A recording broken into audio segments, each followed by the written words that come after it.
বাংলাদেশে অত্যন্ত সুপরিচিত একটি ব্যাংক এইচএসবিসি বাংলাদেশ তারা তাদের রিটেল যে ব্যাংকিংটা আছে সেই ব্যাংকিং ব্যবসাটা বন্ধ করে দিচ্ছে। কিছুদিন বেশ ৬-৭ মাস আগে তারা এই সিদ্ধান্তটা নেয়।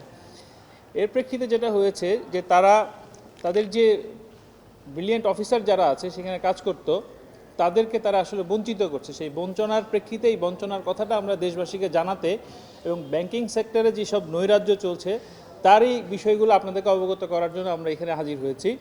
মূলত এই রিটেল ব্যাংকিংটা বন্ধ করে দেওয়ার ফলে প্রায় ৩০০-র অধিক কর্মকর্তা এবং কর্মচারীকে তারা বাংলাদেশে জবলেস করে দিচ্ছে এই মুহূর্তে। এবং এর প্রেক্ষিতে যে ক্ষতিপূরণ তাদের পাওয়ার কথা ছিল সেই ক্ষতিপূরণের একটি টাকাও তারা দেওয়ার জন্য কমিটমেন্ট করছে না। আপনারা সবাই জানেন যে এইচএসবিসি বাংলাদেশ পরিচালিত হয় বৈশ্বিক আইনের প্রেক্ষাপটে, এটি বাংলাদেশের আইনের প্রেক্ষাপটে পরিচালিত হয় না। অর্থাৎ আমি এটা বোঝাতে চাচ্ছি যে এইচএসবিসি বাংলাদেশ তার কর্মচারীদের জন্য কর্মকর্তাদের জন্য যে সুযোগ সুবিধাগুলো দিয়ে থাকে এগুলো বৈশ্বিক আইনের স্ট্যান্ডার্ডেই হয়ে থাকে। সেক্ষেত্রে আমরা দেখেছি যে তারা যে সিভিয়ারেন্স প্যাকেজগুলো দিচ্ছে মূলত এই সিভিয়ারেন্স প্যাকেজের একটু ন্যূনতম জাস্ট 4 মাসের একটি টাকা দিয়েই তারা এই কোম্পানিতে এই কর্মচারীগুলো স্টাফগুলোকে বিদায় করে দিচ্ছে। এটিতে যেটা হচ্ছে যে তাদের মেধাকে খাটিয়ে এই মেধাকে মলেস্ট করে দিয়ে তারা এই দেশ থেকে ব্যবসা করে কোটি কোটি ডলার নিয়ে যাচ্ছে।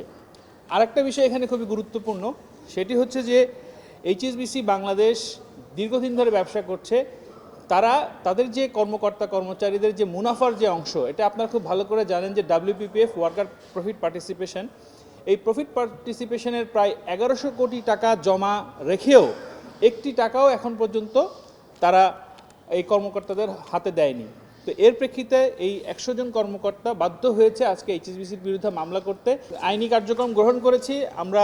শ্রম আদালত কোর্ট নাম্বার 1-এ ইতিমধ্যে 88টি মামলা দায়ের করা হয়েছে এবং আরও 12টি মামলা আগামীকাল দায়ের করা হবে। এবং আমরা দেশবাসীকে জানাতে চাই যে এই ধরনের কোম্পানিগুলো যাতে করে তাদের এই যে শ্রমিকের পাওনাটা না বুঝিয়ে দিয়ে, এবং সরকারকেও আমরা উদ্যত আহ্বান জানাবো যে আপনারা এখানে নজর দিন।